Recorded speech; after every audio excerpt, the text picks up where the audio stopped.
You know what the funniest thing is? Is accidentally turning on HBO in Spanish and they're sitting there trying to figure out why they not, how come I can't understand what they saying? Who is here?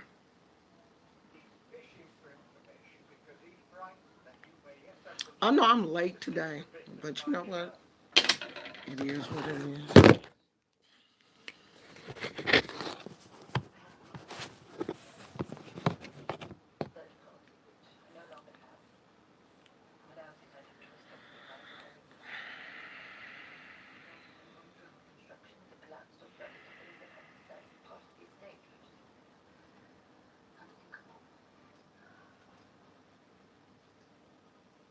Hi, hi. The Simple Peach and Z Rod D1 Rod Reed. Okay, that's a lot. There's a lot going on. Where my regulars at? I know it's late. It's late. It is super late. I'm gonna have to figure out a schedule.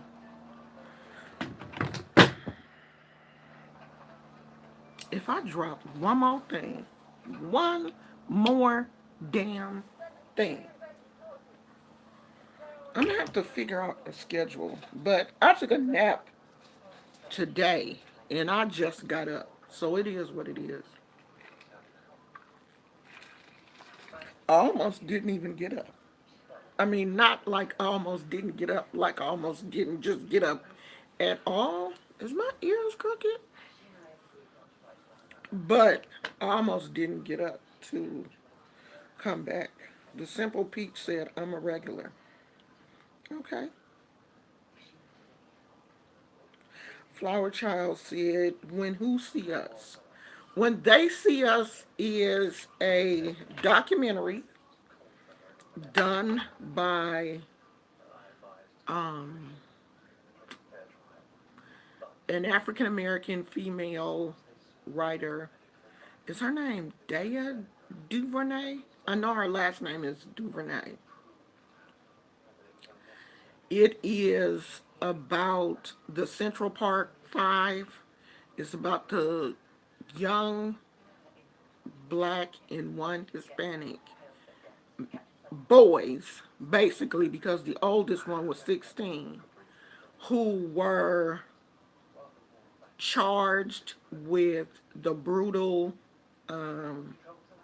beating and rape of a white woman in Central Park. I think it happened in 1989, and it basically tells their story. In the oldest young man in particular, it seriously goes into the way that he dealt with being in jail because he was 16 years old. And because he was the oldest, I guess they tried him as an adult. And he was placed in Rikers Island, which I guess is one of the worst prisons, probably still is one of the worst prisons in New York. It would be like going to San Quentin here in California because San Quentin kind of looks like it's sitting on an island. It's not sitting on an island, but it looks like it, and it houses some of the most hardened criminals here in California. And I didn't want to watch it. I really did not want to watch it because I knew that it was going to bring up a lot of feelings that I don't like to feel, and stuff that we as black people, really try to get to a point where we feel like, okay, well, racism is, it's not as bad. They're not treating us as bad as they were like in the 50s, because racism is not so overt, like, black and white water fountains and black people come in through the back, we have a tendency to feel like, we are being treated like everybody else until something like this happens. And then we realize, no, the hell we not. You know, we're still not being looked at the same and being treated the same. And I think a lot of it is more on black men, young black boys and black men than it is black women. But then they killing us too. The police killed Sandra Bland. She was a woman. I used to feel like, oh, I'm a woman, I can't, the police probably won't hurt me. But at this point, you can't trust nobody. You can't trust nobody in the judicial system because the laws are not put in place to protect us. They're not put in place to protect brown people. This country was not established for brown people. It was established for brown people to always be in, servitude or, working for them or whatever, not basically living around them, living with, they, back in the day, they red zoned certain areas specifically to keep black people out, to keep them in the projects. That's why they built projects away from, the housing areas, because they didn't want black people to be able to buy houses, and they sure in the hell didn't want black people to live next door to them. They look at us different. I don't care what nobody says. And what's funny is, if you don't know, I live in the Bay Area. Last night, well, right now, the basketball championships are going on. I got a frog in my throat. The basketball championships are going on right now. The Warriors are playing the Toronto Raptors. Last night at the game, one of the Toronto Raptors was trying to get the ball. And if you courtside, like if you on the floor where the game is going on at, you are subject to a player falling on you, a ball hitting you, anything.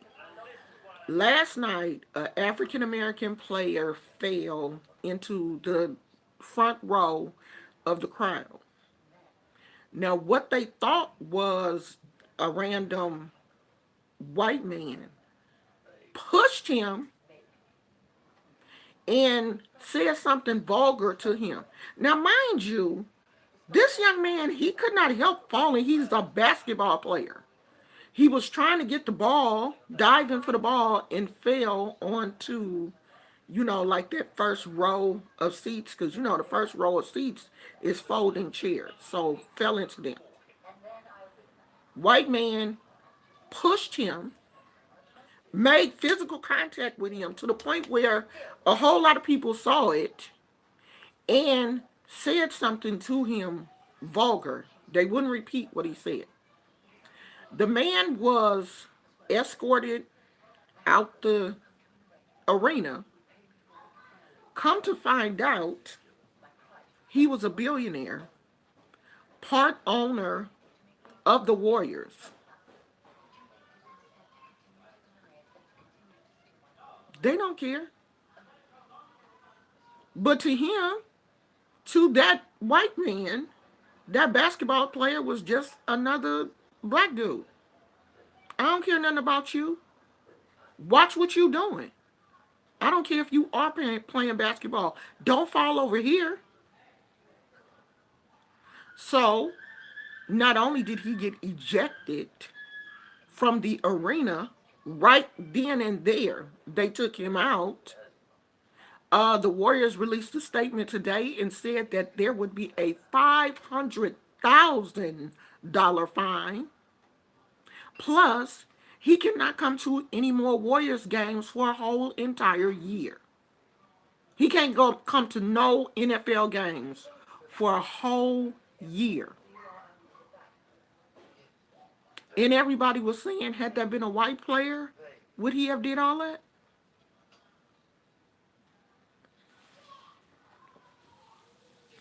That's the kind of stuff that just irks my whole entire soul.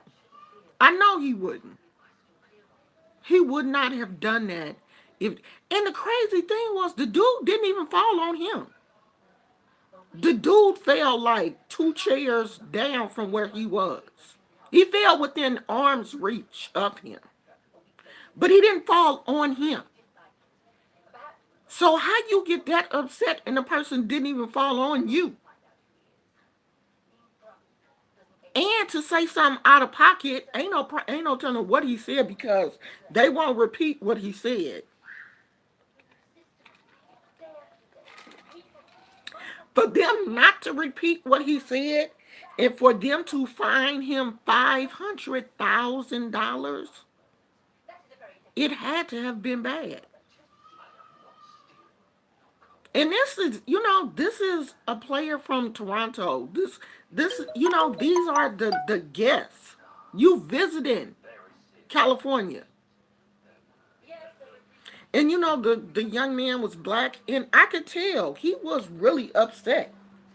He was like, man, he ain't had no right to put his hands on me. Now, what if that boy had, young man had squared up with him and just knocked his whole entire block off? Then he would have been wrong.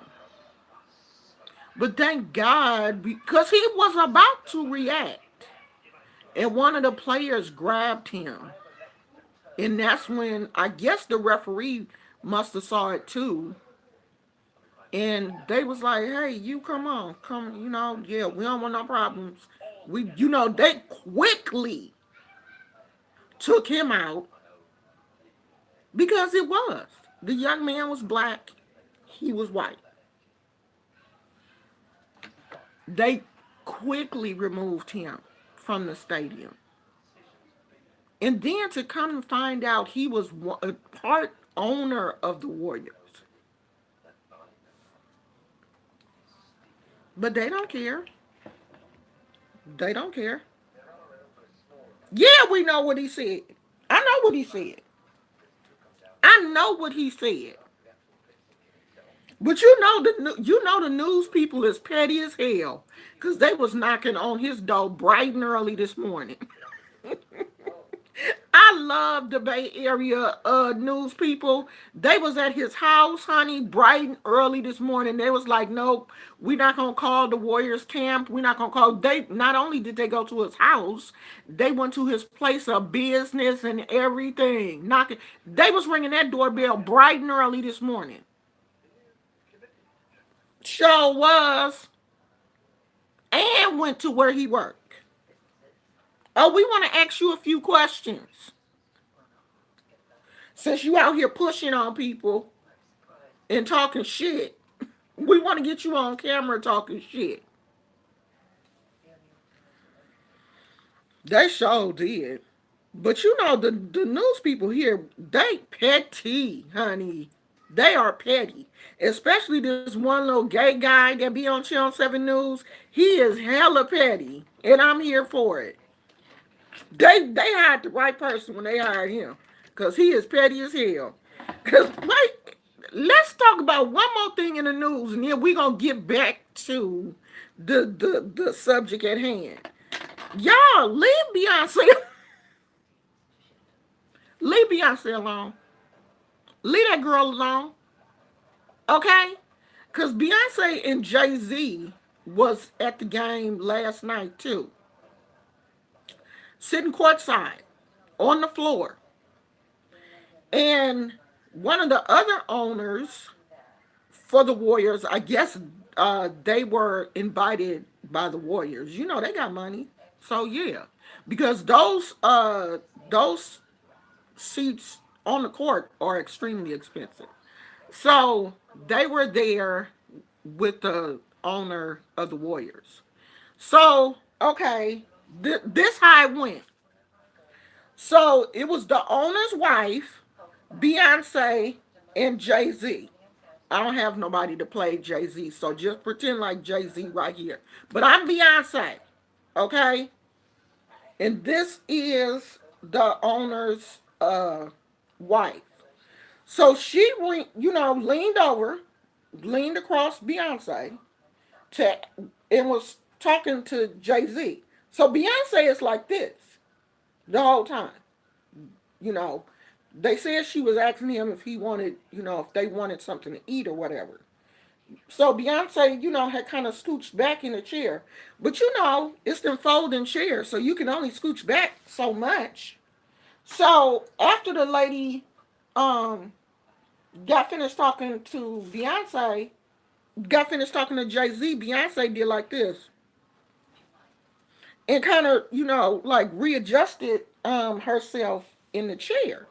Like that 2 seconds of interaction just took Beyonce out of this whole stratosphere. Okay?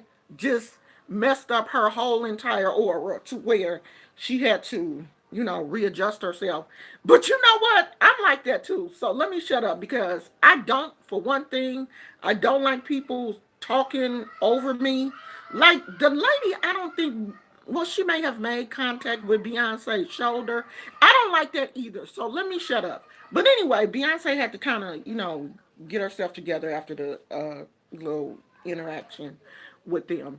And honey, social media lit up. They lit into that woman's ass so bad that she had to shut down her social media. She was like, I don't want Jay-Z. I was there with my husband. Like, people were saying, oh, you trying to take Jay-Z from Beyonce? You are this, and bitch, we'll kill you. And you don't know nothing about the Beehive, and we will come for you. I heard that they done threatened the woman's life and everything. And this poor woman was like, I was there with my husband. Like she was trying to explain. Why? Why, for one, why would you even try to explain to a bunch of teenagers what was going on with three people that are billionaires? Like, why would you even stoop that low to try to explain to them? Well, I would have ignored all they asses and been like, you just jealous because you're not sitting with Beyonce. I'm with Beyonce. Y'all sitting at home. Don't sit next to our queen. Send um bumblebee emoji. Send. I mean, they was going the hell off on this woman. I know this woman probably said Beyonce got the stupidest followers, and of course, y'all know Beyonce ain't gonna say nothing. Beyonce is never, ever, ever, ever, ever. Did I say ever? Ever going to comment on anything on social media. Ever. Never is she going to do it. Ever. Because she don't care. I mean, but Beyonce did give her the, the like, okay, girl, I know you rich, but I'm rich too, and I am Beyonce, so just be careful how you lean into my shoulder like that, cause I don't like that. But hey, what can I say? Cause I don't like to be touched either. I really don't. Only by people that like me, and then you can. I'm one of them kind of people that you can't overtouch. You can overtouch me, and then I like need my space. So hey, Beyonce, I'm pretty sure Beyonce is the same way. But y'all need to stop putting these celebrities on a pedestal like that. Beyonce is just like everybody else. Beyonce, she can take care of herself, and that's what she got a husband for. Jay Z, that's her husband. If anything was going on wrong, I'm pretty sure he would have. Hey, get off my wife, okay? He ain't gonna let her get hurt. Y'all stepping in trying to, defend her. How you gonna defend somebody through there? You can't. If something happened to me, you can't help me. Y'all putting bee emojis, stinging the poor woman. She was like, "Oh, y'all, Beyonce, y'all, you got some stupid subscribers, just dumb dumbs." But they probably know. The majority of people that follow Beyonce are little kids. Yes, the woman that did that was part owner. Her husband is part owner of the Warriors. That's why Beyonce and Jay-Z had those courtside seats. That's who got them those seats. This is a playoff game. You're not just gonna walk into the playoff game and get to sit there.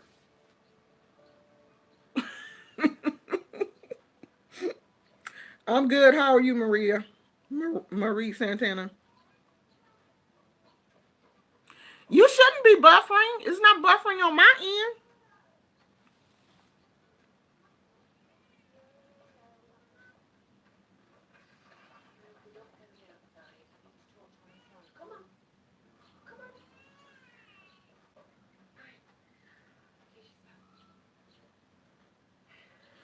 I mean, what they did was it just really was not the interaction that Beyonce and the woman had was so short. It wasn't like the woman was just, leaning all on Beyonce and kiss Beyonce and grab Beyonce chi mongers or something like that. She just leaned over to ask Jay-Z something. And but I'm gonna tell you this. Once celebrities get up to a certain level, they do have that attitude like, you know, don't touch me, or I'm just because your husband, on the Warriors or whatever. I'm Beyonce, I'm the queen. I don't know. Beyonce do look like she got that type of attitude though. She really do. And if Beyonce is a child of Oshun, then yeah, she do. Cause us Oshuns, we do have that type of attitude. Like our shit don't stink. Like seriously, when I get dressed up and do my hair and makeup, like my mom used to say, you can't hit me with a brick. Okay, I'm out here. I don't care if I got on Crocs. I'm out here strutting like a little peacock. But that's our animal. Children of Oshun, we are peacocks. Okay? And when we open that up and you see that flutter, you can't tell us nothing. You ever seen a peacock when he really open himself up? And I mean, not only do he open it, he like shake it a little bit. He get a little feathers, little jazz hands. Like I really want you to see this. That's a child of Oshun. That is us. And Beyonce is truly, she got the she got it. But you know what? I would not want to be on the level of Beyonce because it's like, damn, can you ever be comfortable? You at the Warriors game and you all dressed up. You got on something like, girl, you can't never just wear your Adidas in a cute little tracksuit. You and your husband, y'all could have had on matching sweatsuits or whatever. And I see Jay-Z growing his dreads. I see you, boo boo. They could have came in like little matching sweatsuits or whatever. It could have been something that Adidas ain't even released yet. Cause don't they have a line with Adidas or whatever? Beyonce, don't she got her workout gear or whatever? She could have came through in some of her little workout gear stuff that she haven't released yet, and people seen that and be like, "Ooh, what's that she got on?" But nah, she in heels and all this shit like she about to go to the Met Gala. I'm like, damn, girl, you can't never be comfortable, cause I ain't no way in hell I'm gonna be wearing heels and stuff to no Warriors game. I'm not about that life. I'm really not. But let's get back to what we was talking about. So, how they see us starts off, you know, the story about the Central Park Five. Four African Americans and a Latino young man between the ages of 14 and 16 got caught up in some craziness in Central Park where a white woman was brutally beat and raped. And so that particular night, I guess it was a lot of stuff going on in Central Park, like black kids just out there, messing with cyclists, hitting cyclists with rocks or whatever, just out there acting crazy at Central Park. And a runner who was on the other side of Central Park was being brutally beaten and raped. All this, I guess, was going on at the same time. Central Park is really big, from what I can tell. So they, the police, gathered up random people, brought them in for questioning, and beat these young men, forced them into saying that they did it, and like coerced them, like didn't give them anything to eat, didn't let them go to sleep, didn't provide them with counsel, did all of this stuff when their parents weren't there, which is totally illegal. We're talking 14 to 16-year olds.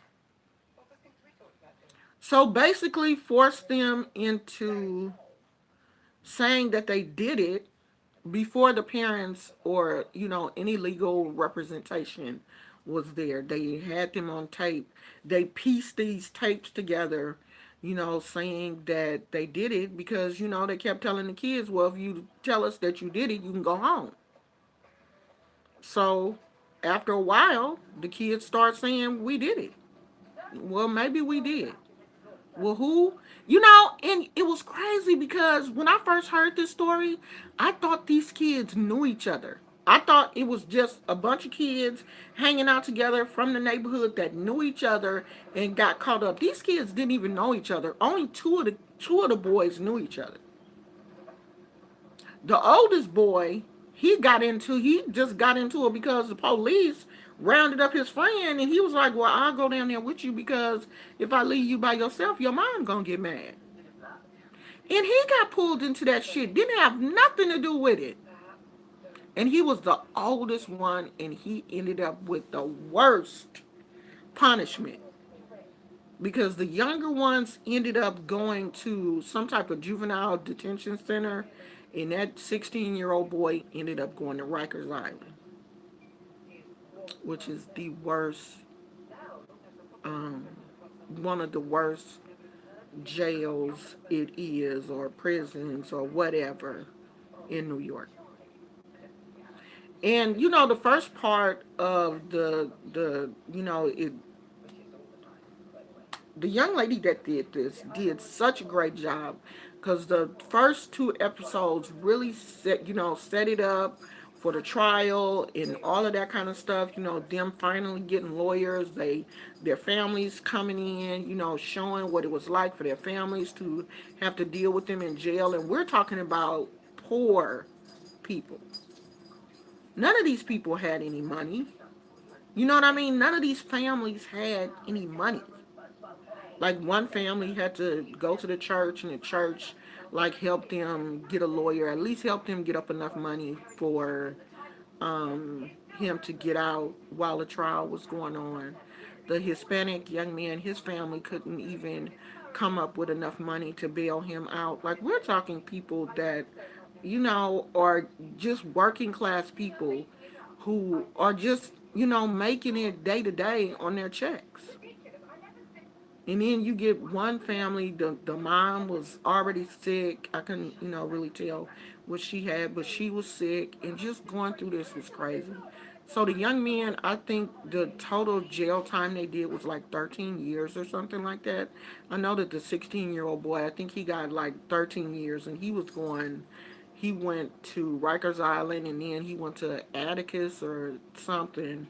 I mean, it didn't even matter where he went, but it was just the way that he was treated because, people found out that who he was, You know, that he was the person that had raped this white woman, and all of these white men were just beating him up. I mean, beating him severely, almost killed him one time. I mean, to the point where he had to be in isolation for just long periods of time. For so long that his mind was slipping. Just to be in like a 8-foot cell or whatever, and nothing is in there but a toilet, a little small window, and you by yourself with your thoughts. That last episode was so difficult to watch. Just to watch his mind slip was crazy. It was just crazy. And then, you know, it was like they got out. The person that actually did it finally confessed. And they were let out. So they got the largest settlement ever in New York history, which I guess was like 40, it was 40 something $1 million to split between the five of them. But you think about the fact that their entire childhood was spent in jail. 42 million. Their entire childhood was spent in jail for something that they didn't even do.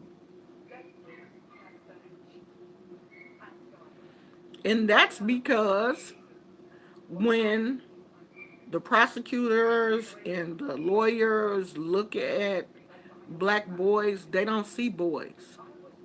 They didn't see them as children. These were kids. I mean, kids that had never even had sex. And the prosecutor is asking them stuff like, where did you put your penis? And a little 14-year-old boy was like, I don't even have a girlfriend. Wasn't even talking to girls yet. He didn't have no idea where to put the penis. That kind of stuff was, man, I just, I just couldn't. Like that last part, when I finished, when I turned Netflix off, I had to turn on something stupid on YouTube to you know, take my mind to like another place because it was so painful to to watch him go through that. And I think out of all of them, the oldest one, I think he really, because everybody else, you know, in the post credits, they were saying that everybody else was married and everybody else had moved away from New York, got the hell away from there, but he's still there. And in the post credits, it showed him going to the same little chicken place that he had went to um, the night that it happened. And I really believe it's because, you know, he is just emotionally stuck. That, oh my God, I don't even see how he survived. Like, he had to really, really be a strong person because those white people were beating him in jail, and it was hard. You know, like his mother, she couldn't even really come up there to see him a lot, and he wasn't even really getting no commissary or nothing. And then he was, the little stuff that he was getting from the commissary, for some reason I didn't really understand the part with the, I guess the one of the guards was trying to protect him, but like he was paying off the guard, you know, giving the guard like his cookies and stuff. Like that was sad too. Like damn, he didn't even really have anything, and the stuff that he was getting, he had to end up giving it to the guard. It was sad. So sad. But it's because, oh, she said 47 million. Okay. It's because when they look at us, they don't see us as, they don't see us as human. They don't see us on the same level as them. They don't see us as, they don't, when they see black boys, they don't see little black boys. They see gangsters and thugs, and so it's easier for them to kill us when they don't even see us as human like them. It's easier to gun us down because they don't see us like they see themselves. But that's how they was raised. That's how they raised. Okay, Kay.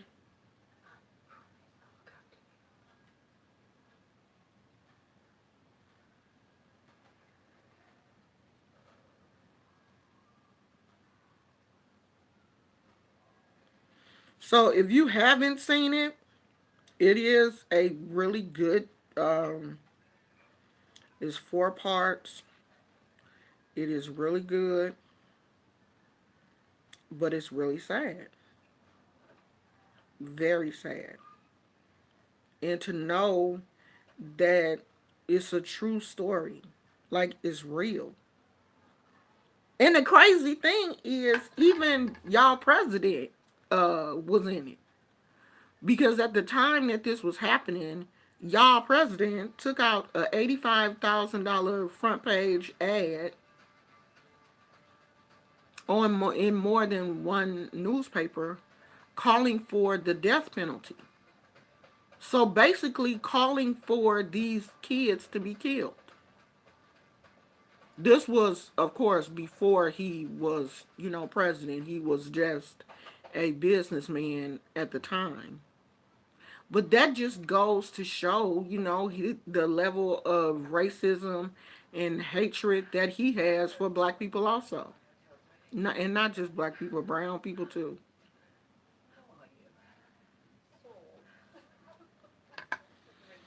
He was one of the main people. He wanted them dead. He wanted them dead. Reinstate the death penalty. These black people out here raping and raping our white women, and we don't know if she gonna survive. That's one thing you cannot hurt is the white woman.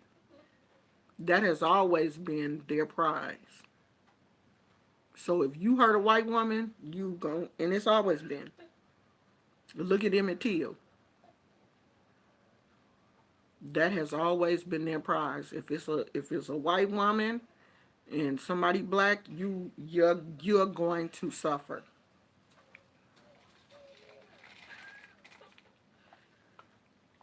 What they did to those 4 boys, not young men, boys, 14 years old. You have this in the 14-year-old. He was little. He was a little guy. Like he hadn't even had a damn growth spurt yet. He looked 14.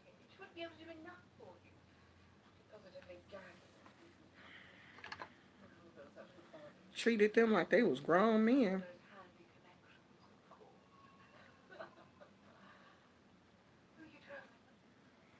Yep, they do that. They'll call the police on you in a minute. The name of it is When They See Us. The name of it is the title of this video. It's on Netflix.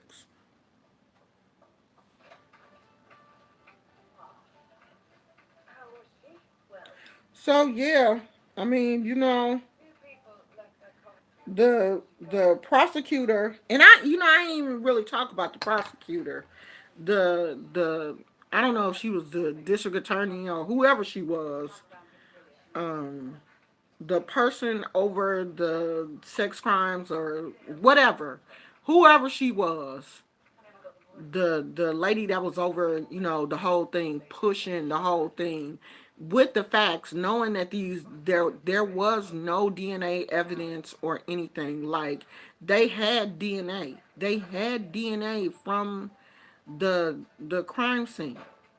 None of the boys' DNA matched the DNA that they had from the crime scene. None of them. Okay, the prosecutor's attorney. I done forgot her name, but honey, they lightened her ass up to the point where she had to disable her social media, because you know one thing, once we find your name, once people know your name, they gonna find your ass on social media. And of course they found her and was lighting her ass up. So she had to delete her social media, and she had to resign from whatever board she was on. Because I know them white folks was like, you know what? We don't want no problems. That's your shit. Go on and deal with it. You to make them black folks mad, and we don't want them over here. So she's had to resign from whatever board she was on. But this woman went on to write all of these crime novels. This woman didn't got rich. She don't give a damn. She don't care. They never apologized to these young men, nothing. Just gave them this money and was like, here, okay, yeah. They were exonerated. You know, it came on the news that, you know, they were exonerated or whatever, but there was never, I don't think, an official apology from anybody. You know, that's the kind of stuff where somebody just needs to just go and knock her whole head off. That would make me feel better. Just walk up to her and just knock her whole head off.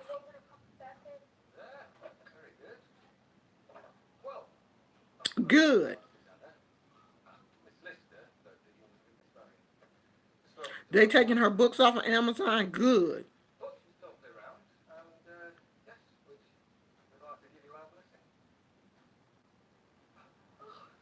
Yeah, she gonna have to hide out. She has right now. Yeah, she has to hide out. And people are saying that um that they shouldn't have, they shouldn't have did this because it's making New York City look bad. No, y'all made yourself look bad. Y'all did that shit. The movie is just telling the truth. Talking about the movie is, bringing up bad energy and making New York. No, you can't make something look bad that's already bad. Y'all a bunch of damn racists. But New York has always been like a corrupt city when it comes to the police department and stuff. Always. So, I mean, it's a hard watch. It is a hard watch, especially as a black parent, mother, because I felt for those mothers. Just, to hear guilty, you sitting in the courtroom with your kid, knowing your kid didn't do that shit. You know they didn't. My son would get in trouble. I could tell when he did the shit that they said he did. But 9 times out of 10, he would tell me. My son would laugh. He had a nervous laugh. If he laughed, I know he did it. I knew he did it. But if he told me, Mama, I ain't do that, or that wasn't me, or yeah, I was laughing, but I didn't throw the paper, or whatever. He would be like, if it was me, I'd tell you. You know your kid. You know. And I'm not saying that your child is gonna come home and tell you that they killed somebody, but they might. These mothers knew that their children didn't do that. They knew it. Even the father, the one whose dad was in the home, he knew that his son didn't rape nobody because he wasn't even talking to girls yet. Didn't even have a girlfriend. And they have, where did you put your penis? My boy was like, I ain't put it nowhere. That was so, yeah, they threaten the families too. Threaten the father, you know, oh, well, do your job know about your past history?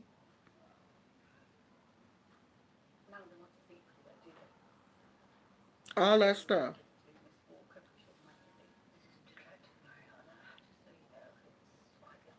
Your mask just fell off the wall.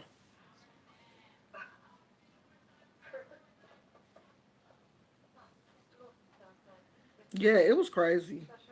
That, ooh, it was a bit much. It was a hard watch. It really was. But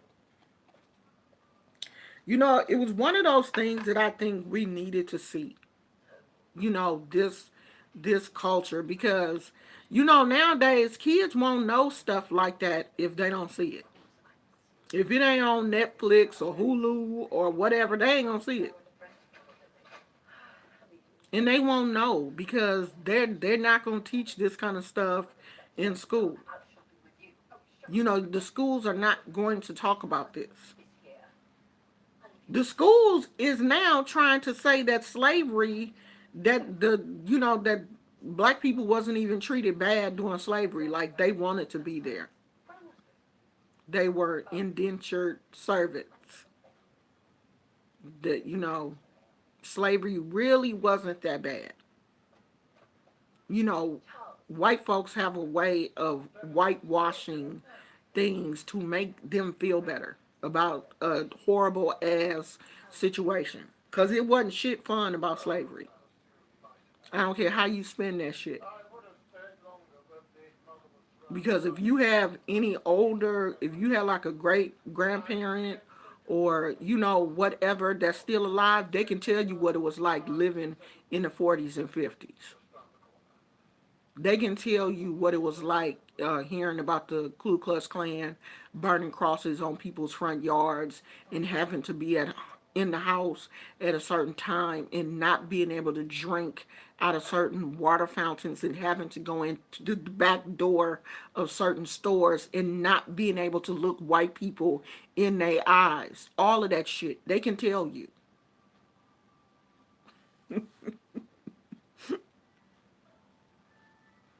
They may not want to teach it in schools, but they can tell you. And you know what's crazy to me is all of that stuff that white people did to, you know, people of color, enslaving us, and then, you know, forcing, basically stripping us of everything, stripping us of our entire culture. We are the only people that have come to this country and had to take on the persona of our oppressor. We have the last names of our oppressor: Jones, Williams, Johnson, Smith. All of these last names are slave owners' last names. These are the names of the plantations. My last name is Williams. Well, not now because I'm married, but my last name was Williams. A plantation. You know, depending on what plantation, where you were, Louisiana, Arkansas, whatever, cotton, tobacco, you know, whatever was being picked and harvested or whatever, you take on the name of the person that you work for, that owns you. We didn't come here with our last name, Williams, Johnson, Jones. You know, y'all come here with, you know, Ling Fong Choi, You get to keep your who you are, your identity, your religion, your your language, everything. And here we are, the only, just literally beat the language out of us. We couldn't even speak our own language. And you expect us to be happy and what? And then now y'all want to practice the religion that you beat out of us. You beat us, forced us to be Christians. Now that we waking up and don't want to be Christian no more, neither do y'all. Y'all want to do voodoo. Y'all want to do Santeria. Y'all want to do Ifa.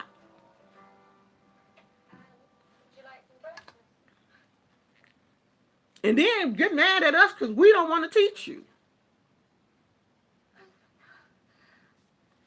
Oh, religion should be for everybody, but it wasn't for everybody when we came over here with our own religion and y'all beat the hell out of us and took it from us. So why is it for everybody now? That y'all want to do what we doing?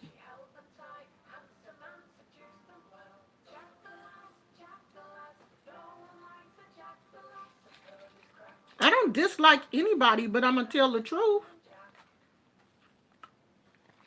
I don't dislike you. I don't dislike anybody. But it's the truth. And I know sometimes the truth is hard to hear, but sometimes if you stay here long enough, you gonna hear it.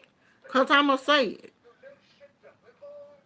And if it makes you uncomfortable, then this is not the place for you. Because trust and believe, there have been many a days when my ancestors have been uncomfortable and no one gave a rat's ass about their uncomfortability. No one cared. So when I get to, speaking my truth, if it makes you uncomfortable, you know what you do? You put your little finger up. This what you do in church. You put your little finger up and you tip on out. Because I'm never ever going to silence who I am or not say how I feel, about what my ancestors went through because it's real. When my mother passed away, she was 93 years old. And honey, best believe she had some stories to tell. And they were not all pretty. So when I get on my soapbox, if the conversation is too hard for you, put that little finger up and you can tip on out. And come back when we talking about roses and fairies and gnomes.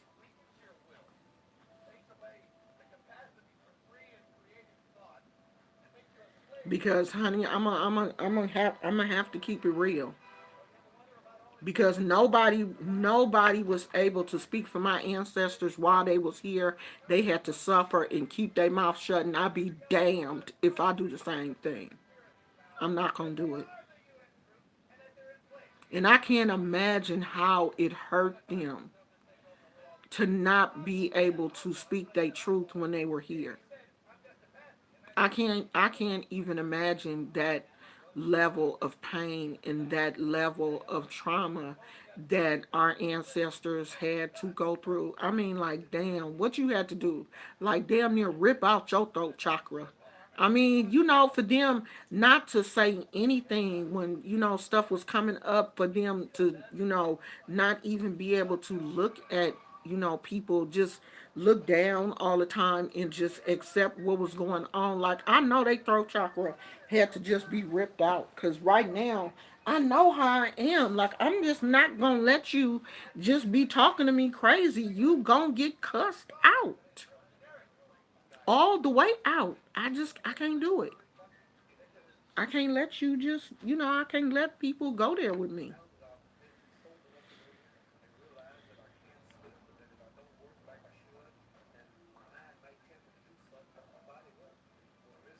So, yeah, I don't know, it's crazy. It's just crazy. That stuff makes me so angry. It really does. And I don't like to go there. I don't. Because I like, I like for everybody to, to be here. I want us all to be comfortable. But I mean, the truth is the truth. And it's real. It's real. We are treated differently in this country. And I'm not going to lie to you and sugarcoat it and pretend like that kind of stuff doesn't exist because it does. It's sad that in 2019, like, we still dealing with that, but we still dealing with it. And I'm not going to lie and sugarcoat it and be like, ooh, the world is so beautiful. It's nothing here but unicorns and rainbows, and everybody is pooping glitter out their butt, and we all so happy. No, we ain't. I wish we were. I wish we were all doing that, but we're not. Hey, DeGulla. DeGulla.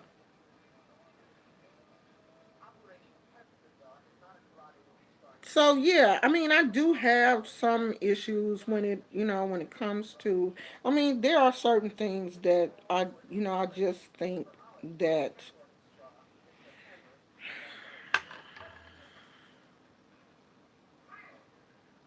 should just be for us. Like, y'all didn't even want us to participate in this religion. And now I go on a lot of hoodoo and voodoo type and I got out a lot of those groups on Facebook because the majority of them are Caucasian, and they feel like because they live in Louisiana, they have staked a claim in voodoo or hoodoo or whatever. And the majority of them are, people I think don't understand that there is a difference between voodoo, hoodoo, kitchen witches. Cause some of y'all just kitchen witches. Y'all ain't really out here doing no voodoo. Like myself. I'm not doing voodoo. Voodoo. The religion. I do hoodoo. I'm a kitchen witch. I've never been initiated in voodoo. That is a real religion. I'm not initiated in that. But I have been initiated in Ifa and Santeria. I have been washed in both of those traditions. So, yeah, it does make me a little different. And there's a young lady who is a priestess who I told you guys to go watch her video, and I sent her a message on Facebook, and she is going to let me interview her. So she is going to be on the channel. I haven't really set everything up yet, how we're going to do it. She wants to Skype in because I want you guys to be able to see her while I'm interviewing her, because I think she in Southern California and I'm in the Bay Area, so we can't get together or whatever. But she is willing to Skype in and talk to you guys, because all of y'all people on here who have this tendency to go back and forth with me about how you find your Orisha. Oh yeah, well Oshun told me this and Yemaya told me that. She just did a video recently and debunked all of that. Okay, even though I've been telling y'all for the longest that these Orishas ain't just out here doing all of that, and the only way that you can find out who your Orisha is if you go to the mat. But y'all don't want to believe me, but I bet you'll believe her because she done been all the way to Nigeria. She got crowned in Nigeria. She is a priestess. She done been through the whole initiation process. So she can tell you who your Orisha is. For real, for real. Well, if she's been given permission, because I think you have so long before you can like start to have your own god kids and all of that kind of stuff. So I don't know if she's been given permission to do that yet, But she can tell you how to do it for real. Since y'all won't take my word for it, you think I'm lying.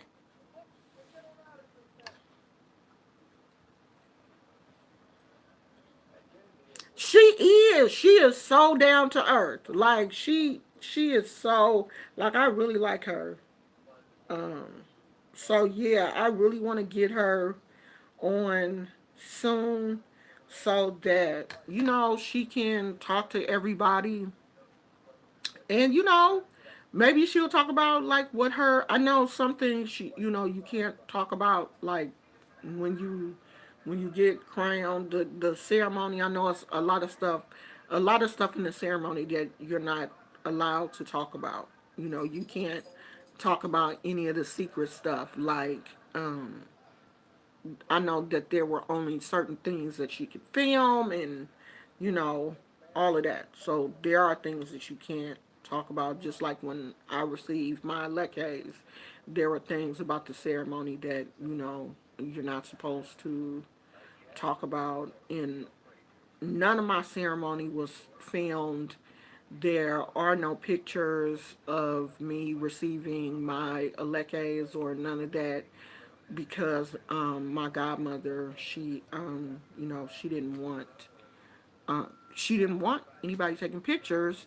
And plus, when you receive your leches, your orishas, your godparents, you receive your leches in front of your godparents' orishas, and her orishas didn't want to be filmed, so there are no pictures.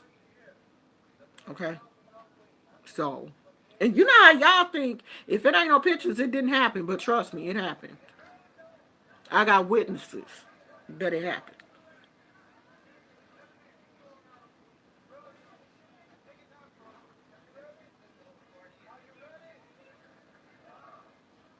Yeah, I know a lot of Hispanics do eat cactus, but like hell, I didn't know snails ate cactus. Fucking greedy little bastards. That snail that damn near told me I moved. I went out there and checked on it again today because my husband said put a salt ring around that. But I moved the plant, and I went back out there and checked on it today, and I didn't see any snail slime or anything. So I'm like, I need y'all to go away. But this weekend, I'm going to get some of that snail stuff and put it up under my porch. I'm sorry, sweethearts, but I can't have y'all eating up my cactus and stuff.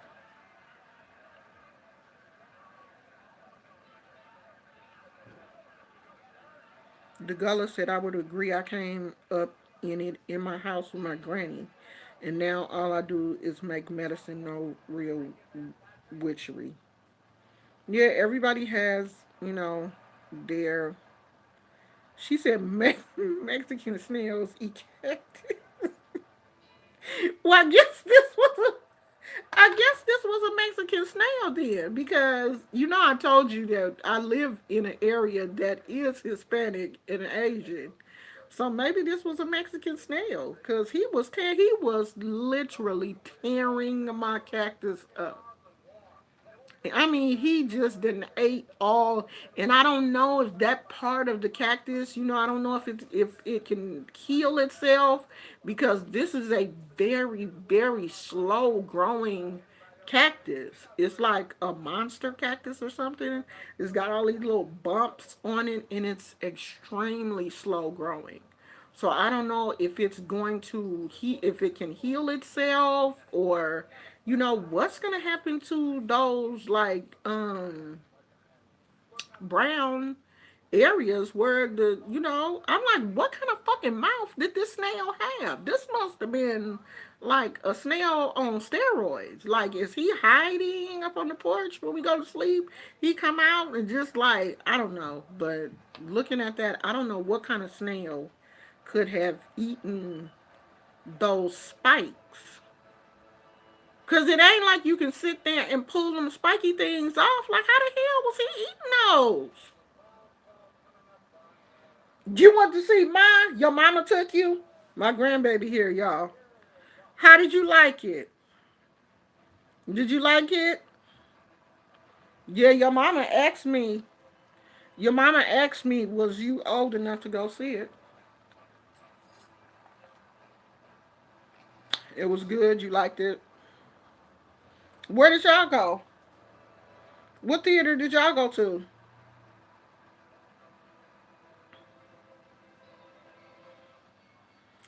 What sticker you take off, Casey? Monique said, your grandbaby here. Oh, I don't eat eggs. I'm not eating eggs. I'm gonna put that. Oh, you went in Berkeley? Where in Berkeley? The UA? Downtown Berkeley? What's in Berkeley, boo boo? No, I know y'all didn't go to the UA because that's too old.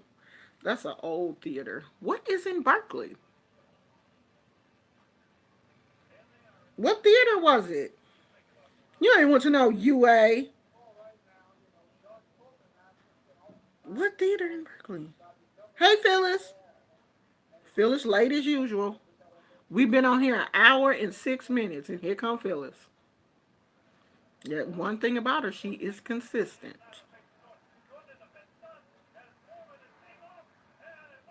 Yeah, but these aren't thorns though. That's what y'all call them little sticky things.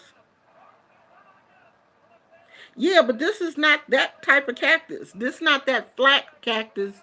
I know which ones y'all eat. Y'all eat the ones that's flat and round, right? I think that's the ones y'all eat. Not this. This look like a monster. Y'all ain't eating this. I know which ones they eat because they sell those at the Mexican they sell it at the Mexican store. Y'all ain't eating this. This what that snail did. Just messed up my whole cactus. That's not the one y'all be eating. I know which ones y'all eat because they sell them at the Mexican store that's not too far from my house. I've seen those. And they be done already took the yeah, they be done took the spiky things out and everything. So they got them in like containers where they didn't already peeled the peeled the skin. Yeah, the flat green ones. Yeah. That's the ones y'all eat. Y'all ain't eating these bumpy ones with nah. Plus this one got way too many spikes. Yeah, that thing tore my plant up. But I heard they was good. No, the one next to Staples. I don't know where that is, boo boo. I don't know where that is. In Berkeley next to Staples?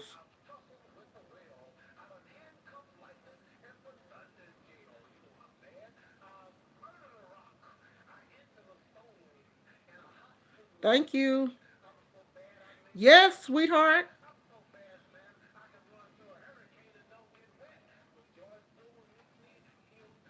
Yeah, oh, crazy snail.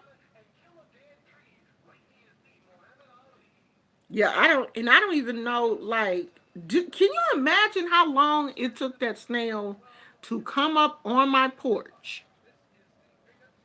To come on the porch, and then the cactus is in a planter on top of a milk crate. So he had to crawl from the porch up the side of that milk crate into the cactus pot. I wonder how long it took him to do that. Like that had to have been, and you know how slow they move. My husband said it probably took him a month. My husband said it probably took him a month just to get up on the porch. Cause it's at least what, 8 steps, and then he had to. Are you coming to my basketball game? In Rockland? Where's Rockland? Where is that? Rockland? Are you making up stuff? Where's Rockland? Mama, where is that?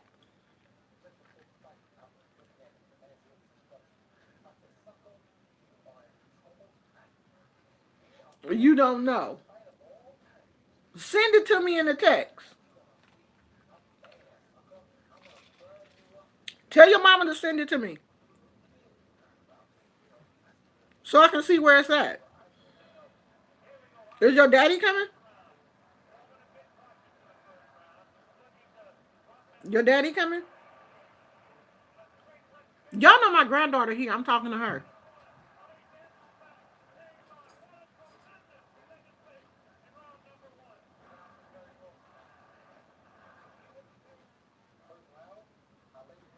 Your mom will?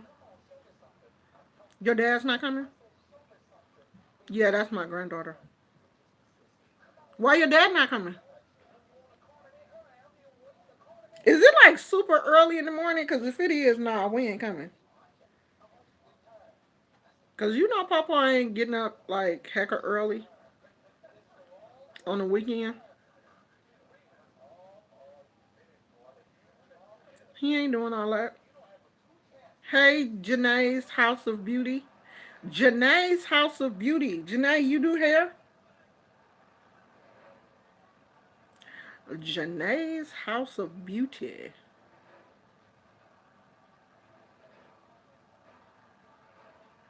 Monique say, emotions. Grandbaby is in the chat. Y'all better not be up in here acting no fool. Oh, okay.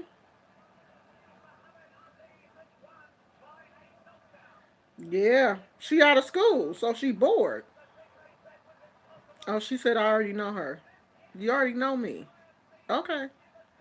No, you can just come to the one in Oakland. Oh, okay. Well, where is that? I still want to know. I changed my page. Oh, okay, okay. Okay. Okay, I know who it is now. Crimson. I still want to know where that is, Momo. Tell your mama to send it to me anyway. Just because I ain't coming, but I still want to know. Because I ain't getting up early in the morning to go to no basketball game. I love you. Oh, it's in Richmond. Girl, see, I knew you didn't know what you was talking about. You done made up a whole city. Rockland. I'm thinking it's in Sacramento or something. You done made up a city. Girl, Richmond. Yes, we can come to Richmond. I'm like, where's Rockland? See? See? They made up a whole city. It's at 5. 5 o'clock in the morning? Who playing basketball at 5 o'clock in the morning? No.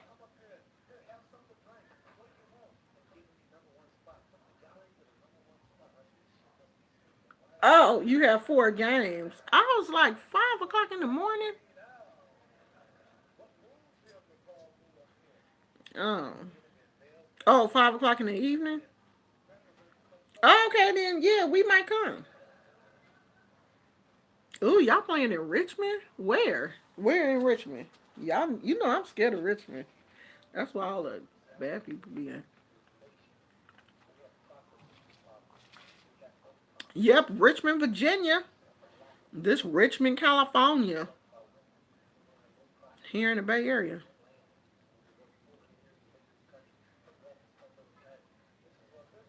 All right, well, we might come. Tell your mom to, tell your mother to send me the information and I'll tell Papa when he get home from work. Yeah, bad Richmond. Yeah, Richmond has always been rough. What part of it? Part of Richmond is, they building Richmond up though. They trying to, clean up those project areas and Yeah, because it's a Oakland somewhere too. It's a Oakland. It's all of these places.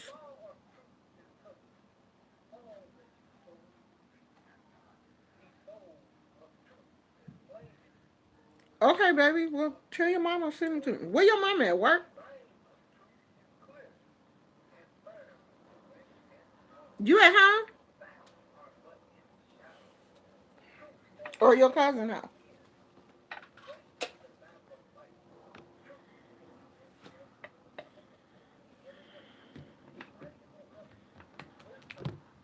Okay. Do y'all have any questions? I'm gonna just open the floor up. If you got any questions, today would be a good day to ask me anything. I don't care. It could be random. I don't even care right now. Y'all know how I am. You better catch me when I'm in a good mood. So if you got any questions, you better ask me today. Cause tomorrow I probably ain't gonna. Why is this thing not working? Oh, there it is. No, that ain't it. You better ask me now. Anything. I don't care what it is. The floor is open, and you know y'all don't get this often. So if you have a question, this the best time for you to answer. Ask me because tomorrow I'm gonna try my best to get back on. I'm gonna do a lesson plan, and we gonna go back to that. I don't care what the question is. I don't care what it is. You can ask me how old I am. I don't care.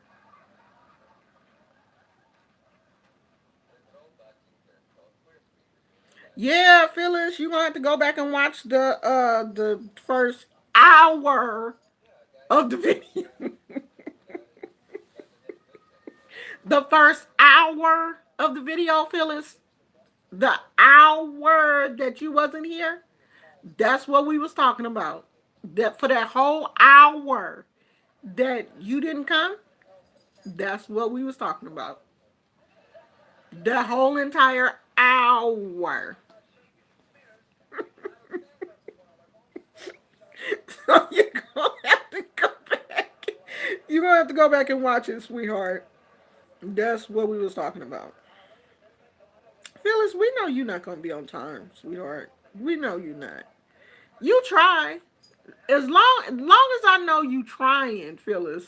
You try. But you just not you're not gonna do it, sweetheart. You just not gonna make it.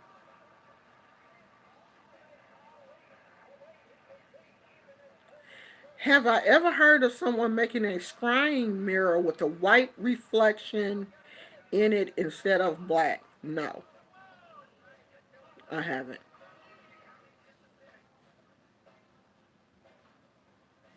I have not.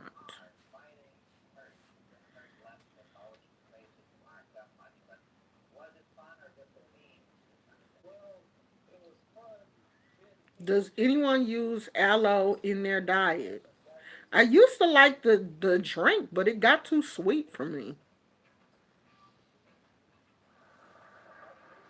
They say it's really good for your sunburns and stuff like that. They say it's really good for that. But I try to stay out of the sun. I haven't had a sunburn.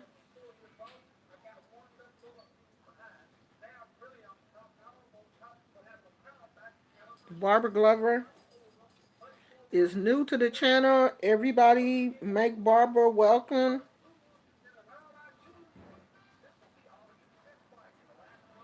Do I think it would work? Um, I don't know.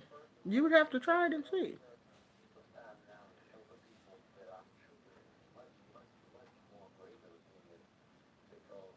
I mean, I've never seen anybody use a white. Like, why would you want to use white?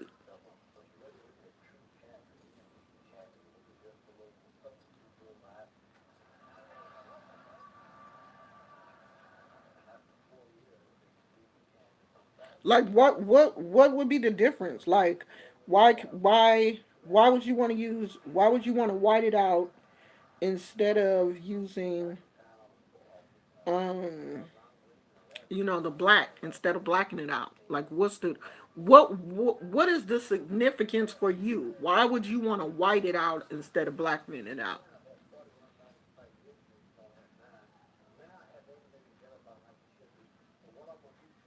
Yeah, they say it's good for you. The aloe is good for you.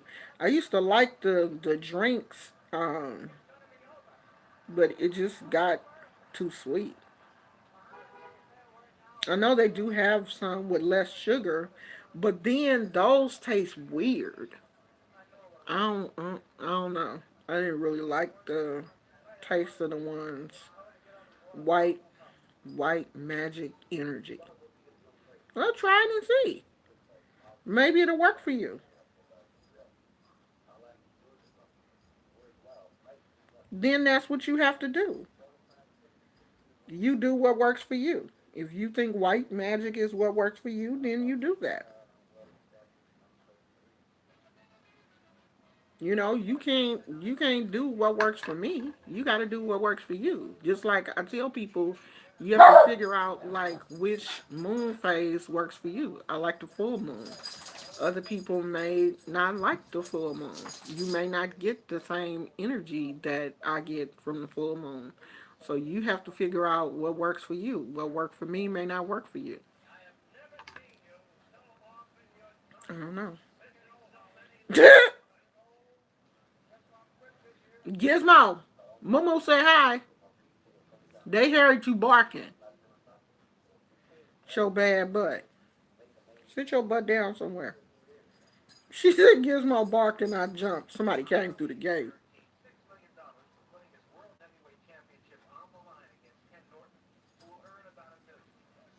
What, in your smoothies? I don't put sugar in mine either.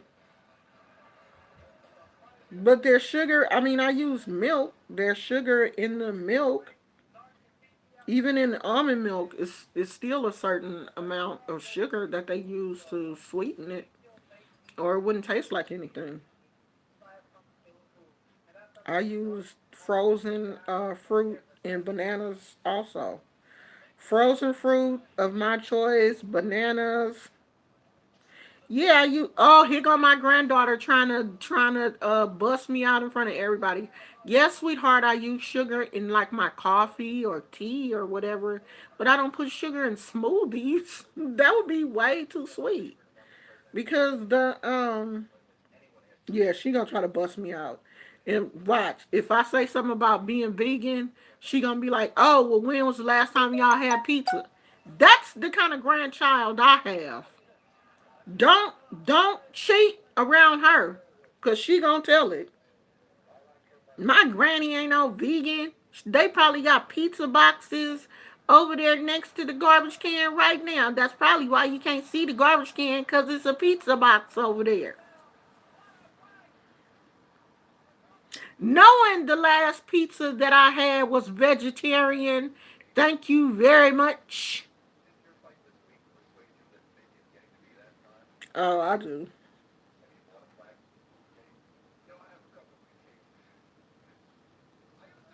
Yeah, I have to have my sugar in my coffee and my tea. I can't drink no tea if it's not sweet.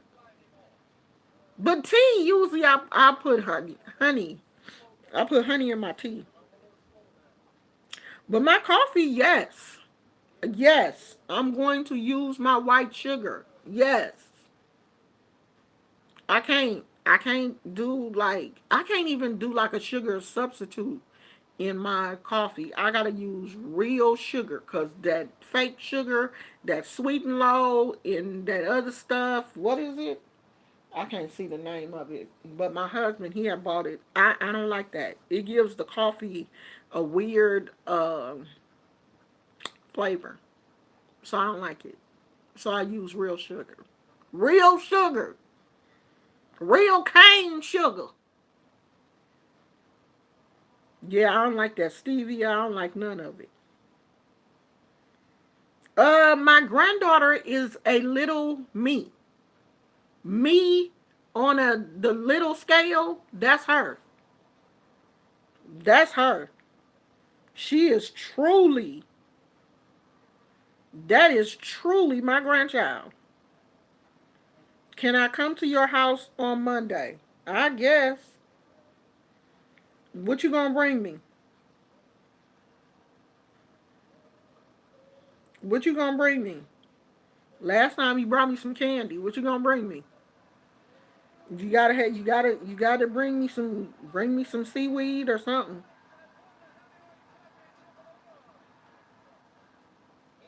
Yeah, that now out of all my grandkids, she is more like me than any of them. She look like me, got my attitude, everything.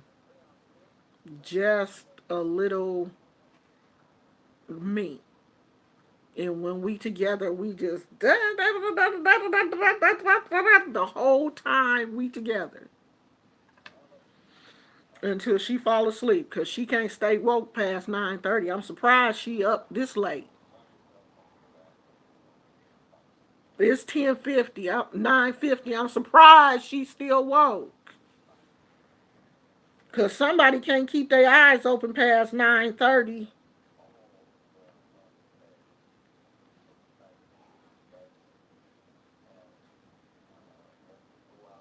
Oh, I can't put no brown sugar in my coffee though, or tea.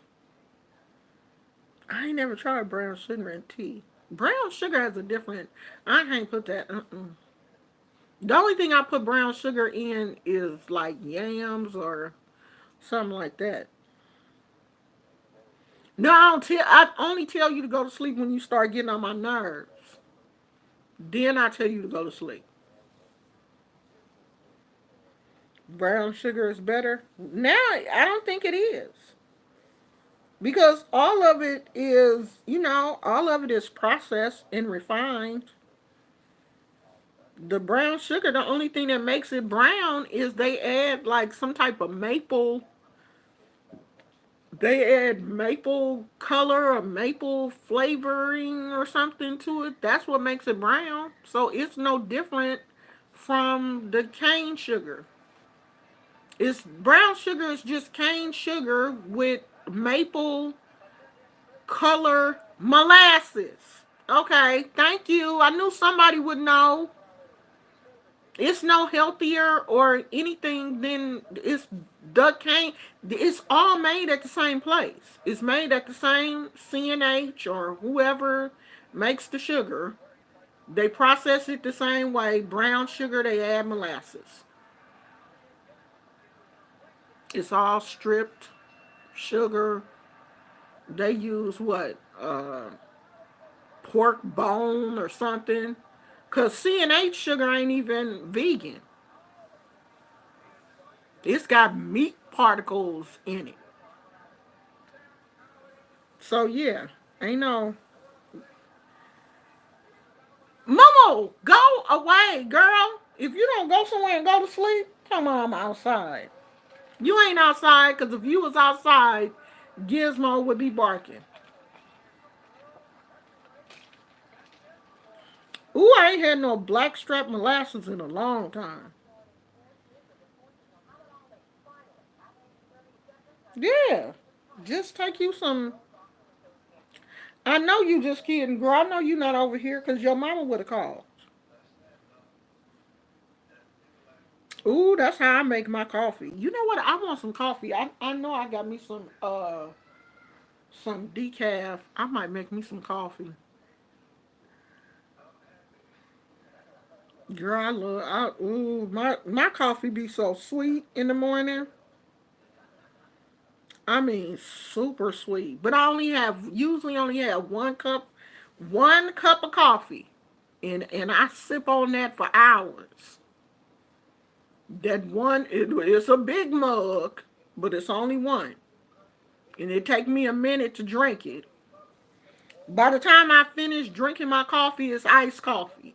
But I just leave it in the cup. I mean, and go on, do something.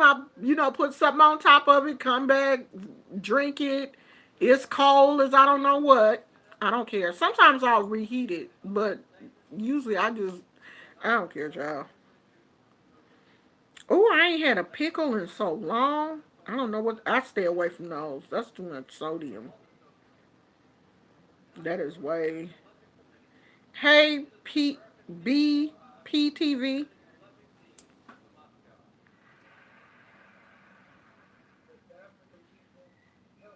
What's good with cayenne pepper?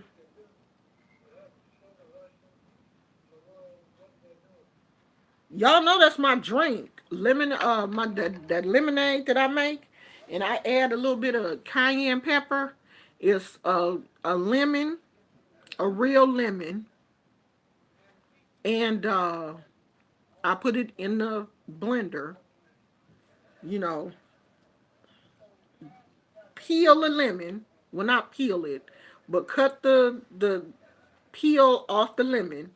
Put it in the blender with some water and some honey and some cayenne pepper, and pulse that, and then add some ice to it. Oh, in a little bit, in a little nub of ginger, and pulse that real good, and add some ice to it, and drink that, honey. You talking about some kind of good.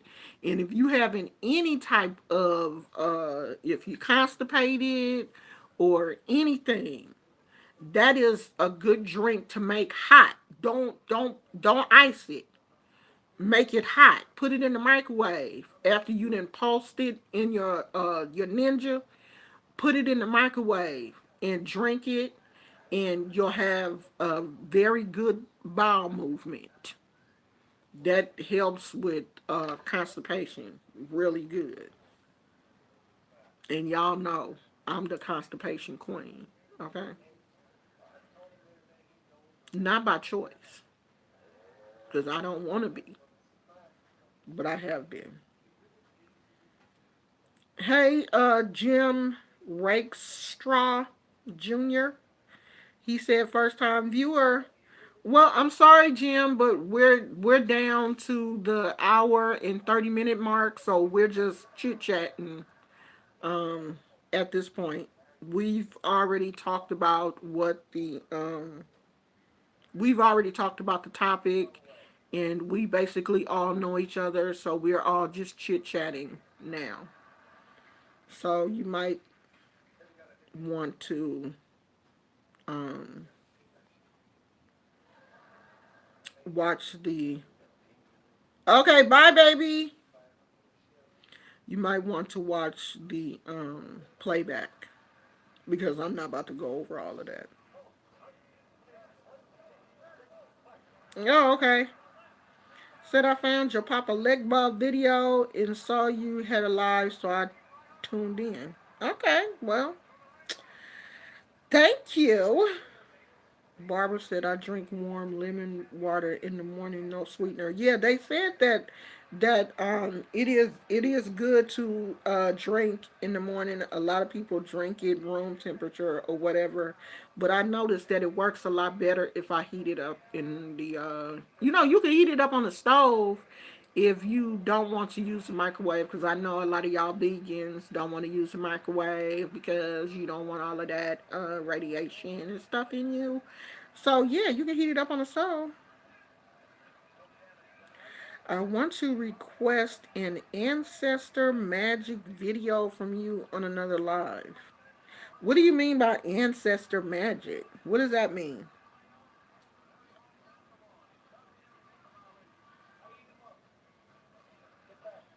What do you mean by that? Because my ancestors don't do magic.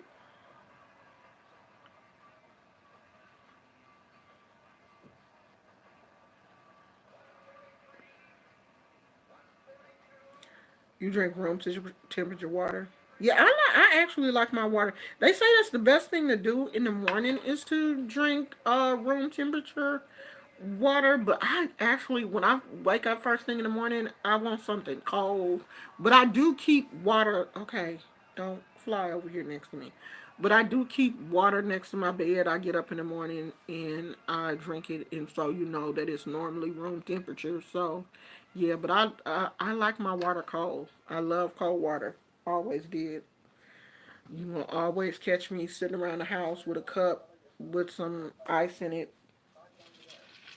Yeah, there's still ice in here, and I'm drinking that, I mean, I drink water all day.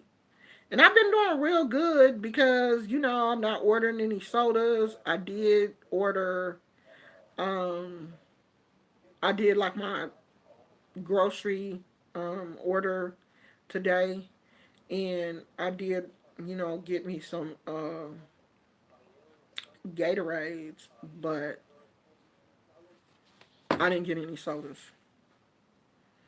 Oh, that cup came from the dollar store.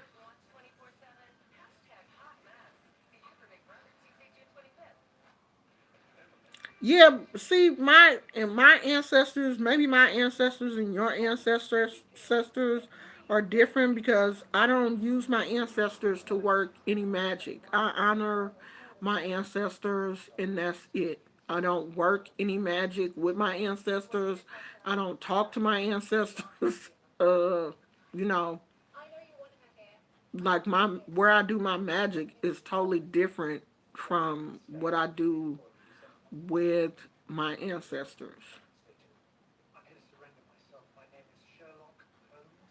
Because my ancestors were, the majority of them were Christians, and I have the utmost respect for them. I know, that they were Christians, like my dad, my mom, and dad. My dad was a deacon.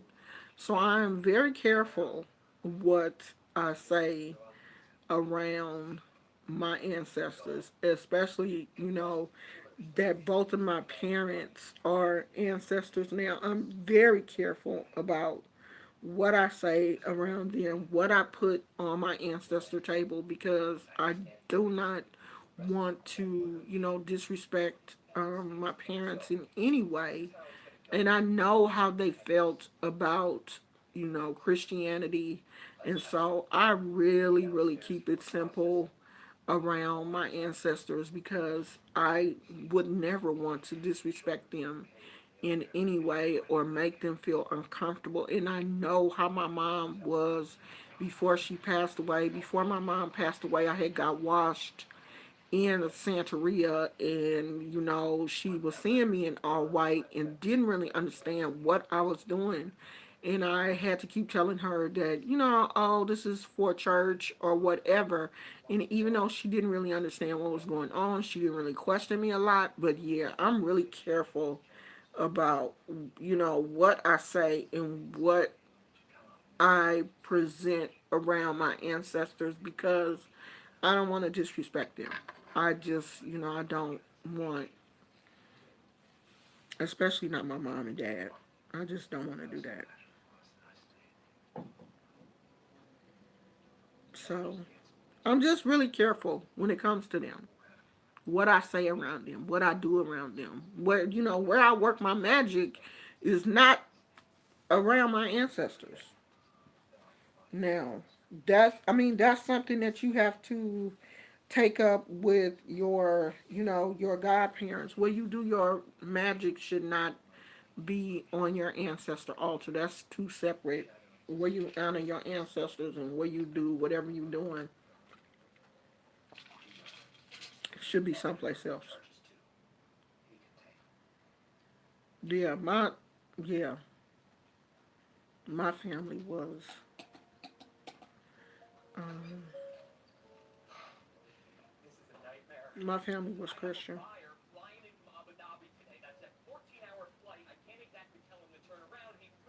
So I'm really careful about what I do and what I say around them.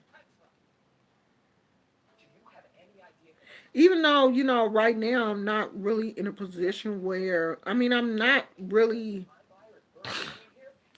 even though I've been washed in Santeria and Ifa, I'm not practicing either of those religions right now. Not the way officially. Let me see if I can make that make sense. So I'm not in a house right now. So I am not officially practicing the religion. I don't have godparents. I'm not a member of a house right now. So I'm not officially practicing the religion, even though I have been washed. Once you washed in, you're in. Like, I'm in the religion. Of course, Oshun will always honor me as her child. She will always see me as her child because my head has been washed for Oshun. No matter what I do, I will, unless I receive a crown and it's for another Orisha, Oshun will still stand there while I, am being crowned or whatever. But I will always be a child of Oshun. Ifa and Santeria, I will, forever be under that umbrella, even though I'm not practicing, in a house right now. So some of the things that, you may see me do are not traditional. That's why I wanted this young lady who is a priestess to come onto the channel because she is doing things under, I think she is Ifa, if I'm not mistaken. I think she practiced under the Ifa umbrella. And she is doing things the traditional way, the real way, because she just got crowned. So that's why I wanted her to come on the channel and, kind of talk about,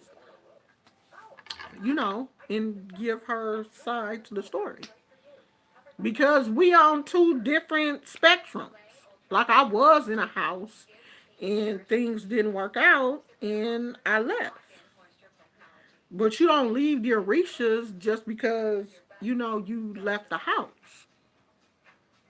That would be like all of the knowledge that I've given you guys. If you decide, oh well, I don't want to watch her channel anymore, I can't just snatch back all of the knowledge and information that I've given you. You will retain that when you leave. That's how it is.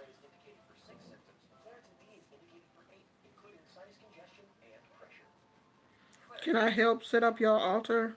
No. I mean, I probably could, but I'm not.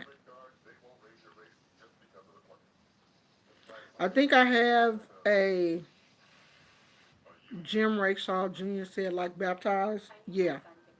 Yes, you are. I'm sorry, but what do you mean you have been washed? Yes, it's like being baptized. It's your first step to initiation.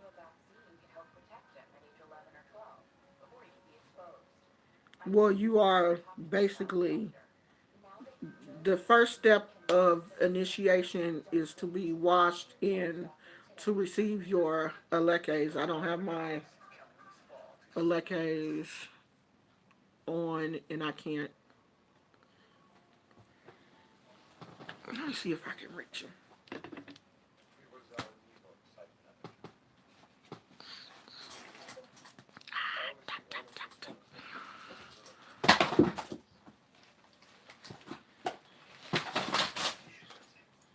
Only 50 things fell.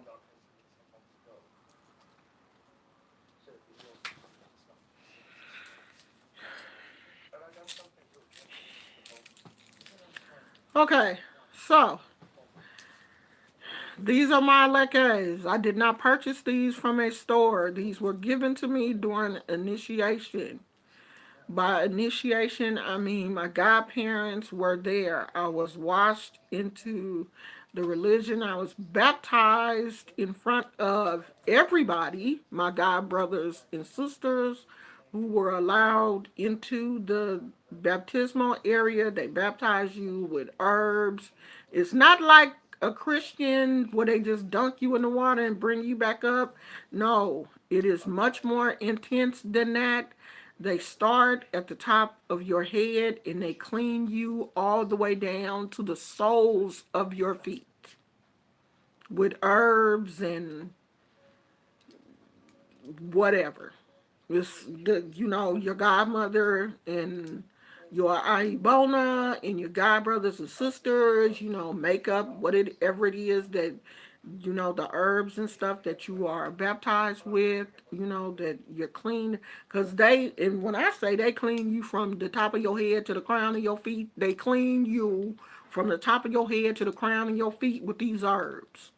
So you have all kind of stuff in your hair, because after that they wrap, you can't just like, they don't just, wash all of it off your head. They, after they finish, they wrap your head up, because they put something on your head, they wrap your head up, and they you put on these nice clean white clothes. You wear white for 14 days. You are considered a Yawo, and you receive your elekes, your colors. You receive the colors. The one of your elekes will represent your godmother or godfather. It would be the colors that they have. My godmother was Oshun, me, Oshun. Now they do sell these in stores. They sell these. If you feel, okay, you can go to a Botanica, and whoever is there, you can ask them to, cleanse them off for you, and you can get them if you want them. I can get them for you, but they do not hold the same power that they would. These elekes have been through ceremony. They, I'm pretty sure, have laid in front of the orishas before they went to me. They have been blessed. If you just want to wear the elekes of an orisha, you can do that, but they will not be the same as elekes of someone like myself who has been washed in the religion. If you want that, you got to go through the ceremony. That's the only way you can get it.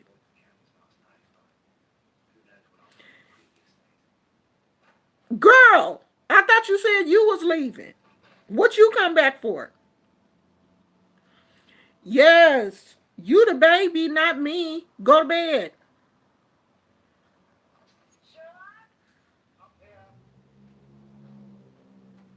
Yeah, it is. It's a very, very beautiful ceremony after you receive your elekes. They have a big dinner for you. I mean, it's a beautiful ceremony. They dress you in all white. They present you to the house. Is beautiful, and it's extremely emotional, because when your godmother is giving you your leke, she is praying over you, and your ancestors show up, and you know your Orisha shows up, like Oshun was there and Elegua was there, and they said that some of my ancestors showed up, because it is singing and drumming, and they're calling the ancestors to be there with you while you are receiving your eleke. So it is a very, very spiritual ceremony. I mean, like, it literally brought me to, like, I was boo-hooing. I was boo-hooing, because it was like, you could feel your ancestors saying, finally, you came home. And, it was said at my first reading that my ancestors had been waiting for me.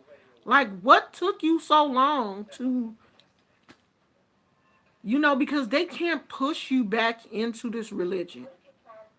They can just, send out little subtle hints that they want you to come back to, what is really yours.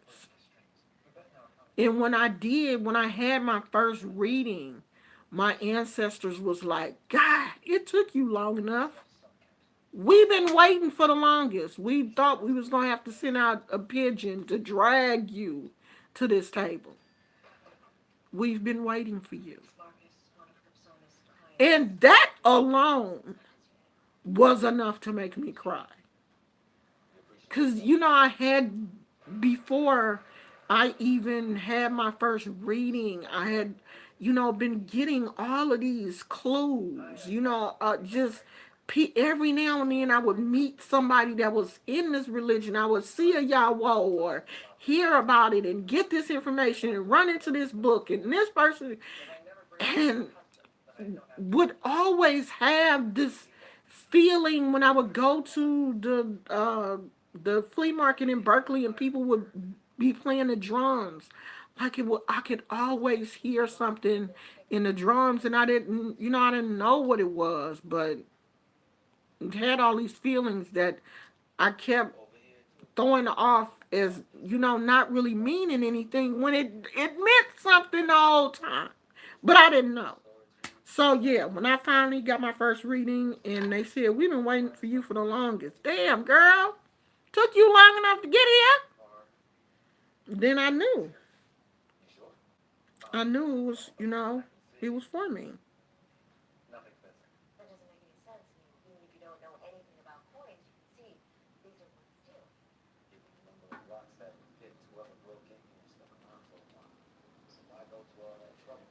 Go to bed. I was just about to tell you to go to bed.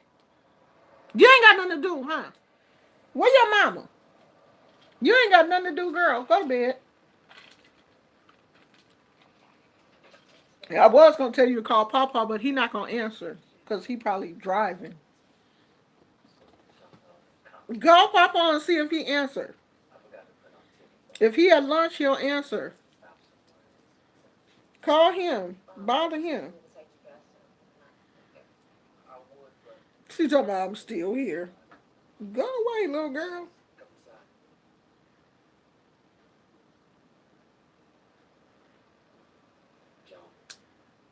Jim, I might just seek out a reading just to see if this is truly for me with the research I've been doing. Bye. Love now. Bye. Love you. Okay, sweetie. Love you too. I know you coming back because you ain't got nothing else to do. You bored. You're bored. I would be too, though. Yeah, I mean that's the only thing that I could say for you to do is to get a reading. Get a reading done. Cause this ain't for everybody. And the only way that you will know if it's for you is to get a reading.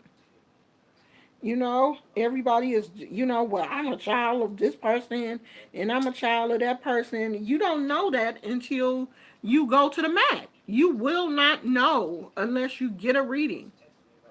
That's the only way you will know. Because the Orishas don't take everybody. It ain't for everybody.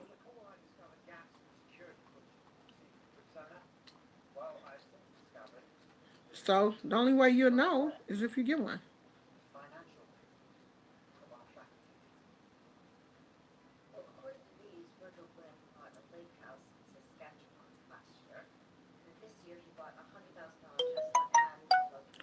Okay, I don't understand what you're saying, Barbara.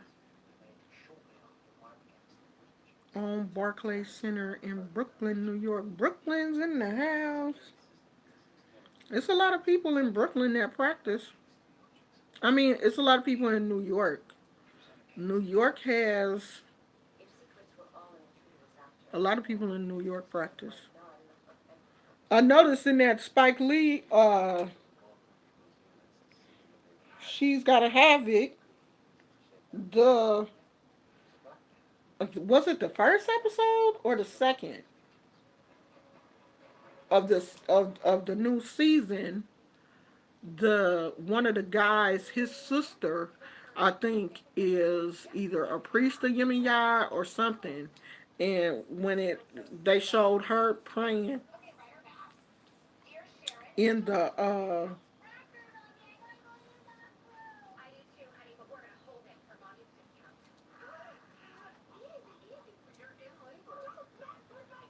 they showed her praying to Yemaya on the show. Because I think Nola Darling, sometimes it looked like she in the religion. I don't know. I don't know. Because I think even in the first episode, she got prayed. Some Santeria person prayed over her or something. I think not in the first episode, but in like the first season. She's got to have it. I think somebody, Santeria priest or priestess prayed over her in like the first season, I think. Oh yeah, BPTV. You saw that too. So yeah, they have like little tidbits of it in the show. But I notice now, every now and then, if you know, like if you know what you're looking for, you'll see certain things because Caesar from Black Ink Crew, the first season, he uh he used to wear his alekes in tucked into his shirt. And one time the camera caught him just right, and I could see, you know, his alekes, Caesar from Black Ink Crew. And then later on, I'm pretty sure it was the first season, he introduces his godmother, who looks like she was an Orisha priestess. So I said, oh, okay. So Caesar is in a religion, and I guess some other people must have caught it too, because he stopped wearing them after that. But he needed to, because he was acting like a zip damn fool. And you do not need your alekes on, and you out here disrespecting women, calling women a bunch of bitches and stuff, and you got your alekes on. That's a big no-no. So his godmother must have told him, you going to take them off. If you're going to be on TV acting stupid, take them off. Because I didn't see him after that. Yeah, we already talked about that, Barbara. We talked about that in the first hour. And we are at hour and 58 minutes, and I'm finna go because our official timekeeper is not here, and she knows that I only like to go to 2 hours. That's it for me. 2 hours is long enough. So I'm about to go fix me something to eat and relax. Probably call my granddaughter and chit chat with her for a little while, since she didn't been on here almost with me the whole time. So I know she ain't gonna sleep that quick. Call her and talk to her for a little while. And I will see you guys. Dang, I wish I had some Oreos or something. I don't have nothing sweet. I want some cookies.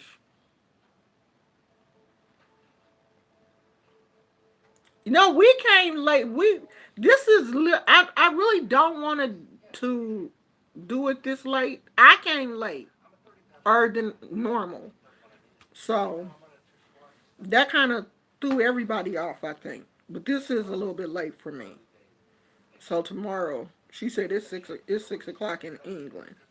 Oh yeah, 6 a.m. Yeah, but it's late here. It's 10:20 p.m. So yeah, I do want to come earlier than this. But I was trying to watch TMZ because T.I. had a problem with the dude from TMZ. And I had wanted to see was they going to talk about that today, but they didn't. But anyway, we'll talk about that tomorrow. That's one thing that I do want to talk about. I'm going to talk about that tomorrow. So I will see you guys tomorrow. Okay, Zara's Treat Kitchen, your day is just getting started. I'm going to work from home and catch up. Yeah, watch the beginning of this video. And I did talk about the that Netflix movie. So watch the beginning of this, okay? I will talk to you guys later. Bye. Love you. Bye.